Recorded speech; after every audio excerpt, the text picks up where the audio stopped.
Hello, my name is Van. And I'm Bondi, and we're from Catfish and the Bottlemen. Stop looking at me like that. And you're watching a music blog, yeah.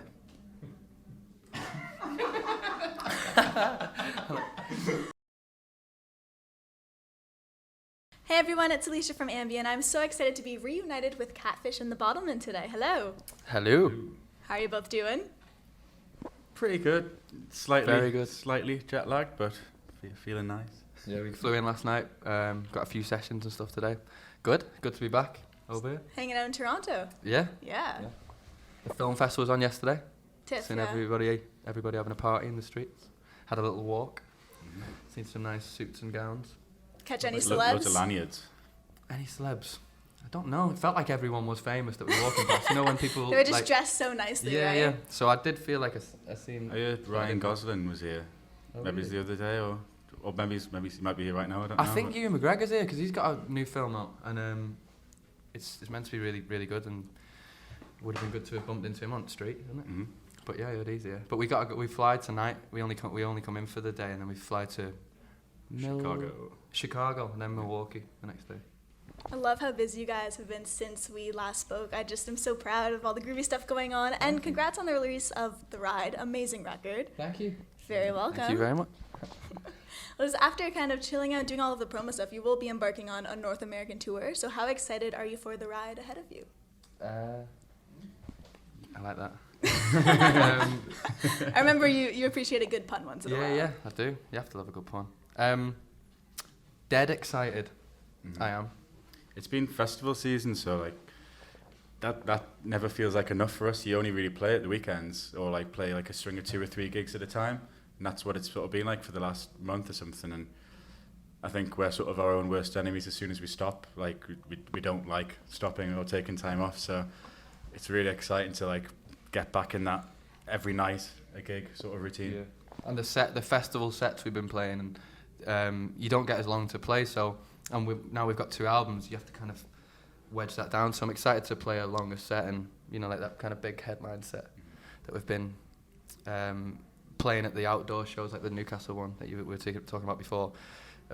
Got like much more time to play more songs. So just good to be back out here with a new album, and Looks like you were limbering up for a gig there, just yeah, talking when I about talk it. about it, I get a bit like goosebumps. I get chills talking about gigs, so it's like it sends a little. It's coming. Like we've not been on tour for a while, like proper tour, like Bondi says. So it is honestly dead exciting for us to come back and get stuck into it.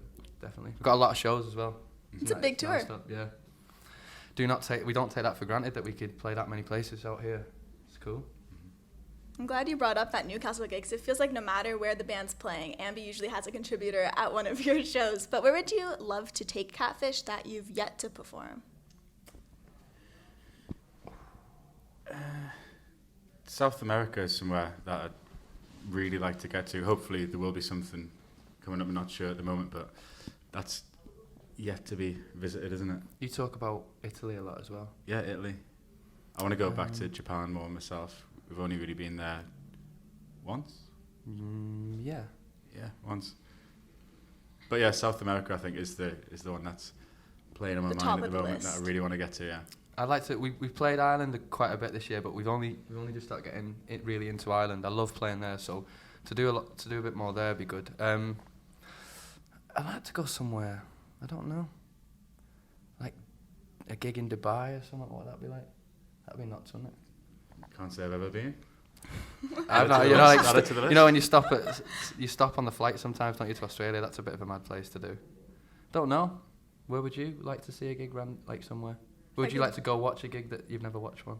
I'd have to probably go with Hawaii, just because it'd be great, 1, to be in Hawaii, and 2, to see a gig there. I think that'd be pretty cool. Where do they go on that Forgetting Sarah Marshall? Isn't there a gig somewhere there? On a beach somewhere. Is it? You've been watching that film, I know. Touching on the ride, just kind of going back to the record for a moment, I love how heartfelt the album is. I feel like that's just a Catfish trait. So many songs on this record make my heart swoon. Do you feel like you've always been into a good love song? Is that something that you're almost like a hopeless romantic in a sense? I don't know. We were talking about this on the plane, weren't we? And I do love a good love song. Like my favourite songs are when like you kind of the ones I used to grow up, watching my mum and dad listen to. My dad had put a song on, and he'd have his arms out singing to my mum, but it was never. I don't. It's not like when I say on your knees love songs. I don't mean like down and out. Like I'm more positive, like euphoria. I like it when the woman is like the god in the song. When they're referred to as like a god or something like that. So I like. I do like that. I do like a straight up love jam. Do you? But I never think we're writing them until Really? somebody says it. Yeah, like Bondi was saying, like he always says, like, what were you saying on the plane yesterday? When it was a bit like, who hurt you? Who hurt you? Who did this to you, man? Show me them. Yeah, they're never from a dark place, and it's always a positive place. If it's it's almost like not tongue in cheek, but it's almost got all the songs that I think of ours have got a bit of a sense of humour. Whether it's talking about Larry in the lyrics or it's referencing places like bars we go to or stuff like that. I think it's all kind of I don't know, down to earth. I always thought it was like scruffy love songs. I thought we wrote. I didn't think we wrote, like real life love songs like Eric Clapton can or, like Cher can. Something I really enjoy seeing is on your Twitter and your Twitter feed, when you hashtag stuff, instead of putting the hashtag before what you're supposed to say, so the hashtag actually shows up, you put the hashtag afterwards. Is that a running joke between the band? How did that whole thing start? That's just you that does that, isn't it? That's I don't know how it started. Where did that come from? I think I don't think any of us are particularly good at like social media or using Twitter or anything. I've been trying to delete my Twitter for the last 2 weeks or something. I can't figure out how to do it, so it's just it's run barren now. He's been hacked, and it's like currently being hacked as we talk, and he's just probably been hacked in my pocket as we speak.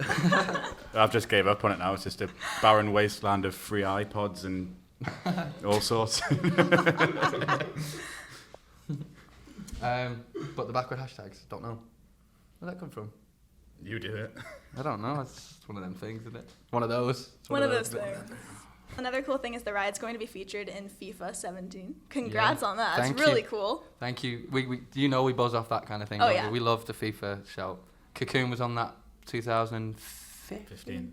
And then, Postpone is on this one. Which I'm happy about. Like, I'm happy it's postponed because we haven't released that or anything. It's a bit of a... It's not really... It's a sort of a lesser mentioned track on the album, but that was always one of my favourites from the very demo stage of it. I always had a feeling about that one.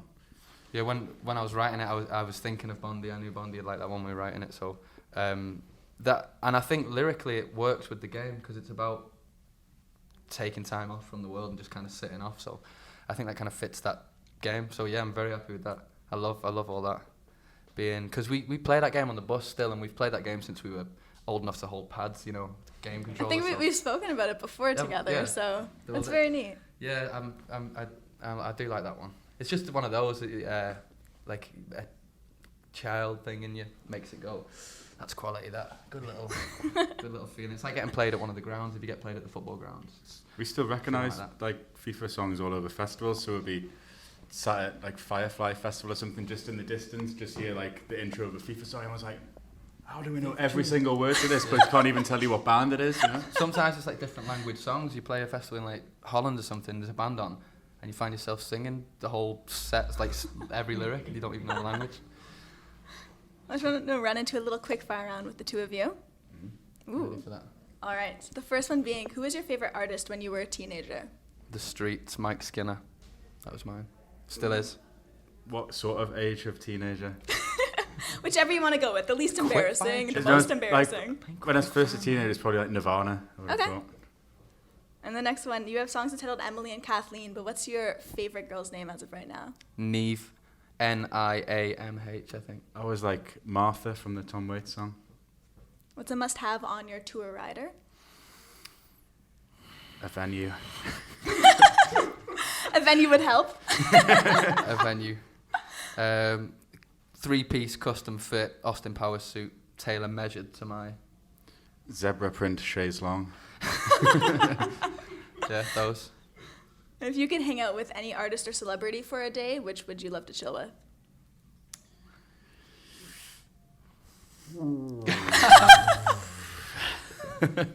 This makes us seem like we're complete artists or celebrities.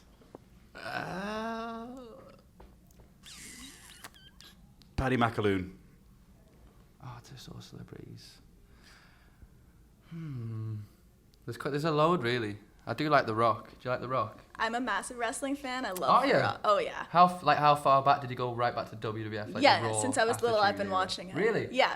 Same I still watch every pay-per-view. I absolutely love it. Yeah. Fair play. Come on, we get the WWE network. I know. Well, to be honest, I was walking down the street, and we were saying at the TIFF thing, and you've got screens out here that play it in the street, which is pretty cool. It's very cool. I've got a video on my phone. I'll show you in a bit.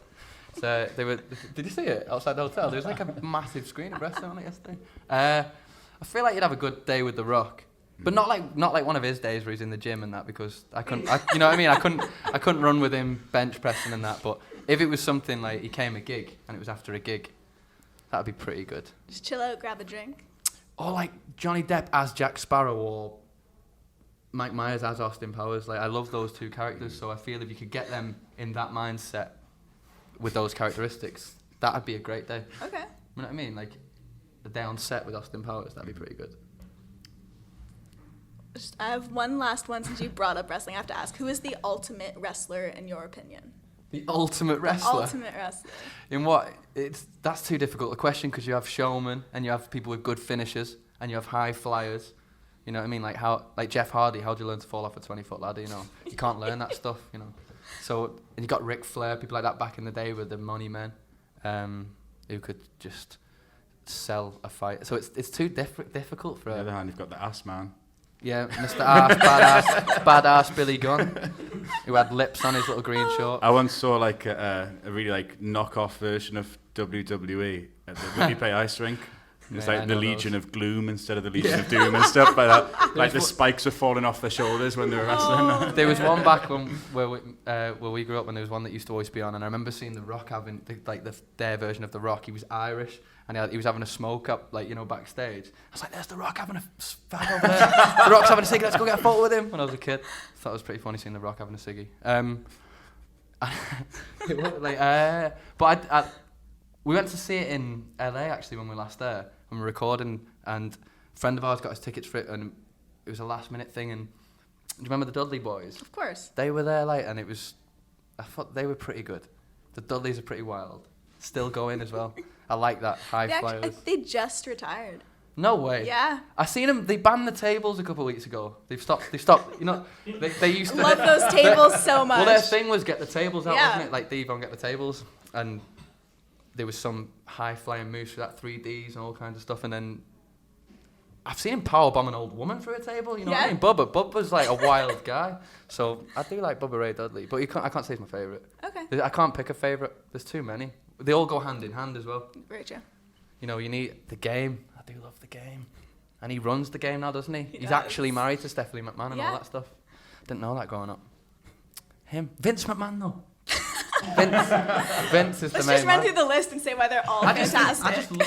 When I was younger, my dad used to I used to love watching boxing with my dad when I was a kid, and he'd raise me on like Muhammad Ali DVDs and all that stuff. So wrestling was like when they do promo talks, they'd sell the pay-per-view or whatever. I used to love listening to them just talk, the bits in between. I thought it was like a soap.